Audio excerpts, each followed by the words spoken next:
Fresh fry মানে গরম গরম সোনালি রঙের, বাইরে মচমচে আর ভিতরে নরম আলুর স্বর্গীয় স্বাদ। তেলে ভাজার পরপরই যখন লবণ ছিটিয়ে পরিবেশন করা হয় তখন তার সুবাস আর কড়কড়ে টেক্সচার মন ভালো করে দেয় মুহূর্তেই। কেন ফ্রেশ ফ্রাই এত জনপ্রিয়?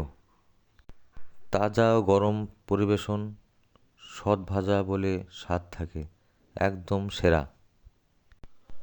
পারফেক্ট টেক্সচার, বাইরে ক্রিস্পি ভিতরে নরম।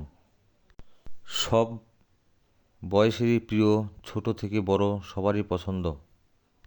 ফ্রেশ ফ্রাই একা খেতেও দারুণ, আবার চিজ সস, মায়োনিজ বা স্পাইসি ডিপের সাথে খেলে স্বাদ হয়ে যায় আরও লোভনীয়। আড্ডা, সিনেমা দেখা কিংবা বিকেলের হালকা ক্ষুধা, সব সময় ফ্রেশ ফ্রাই জমে দেয় মুহূর্ত।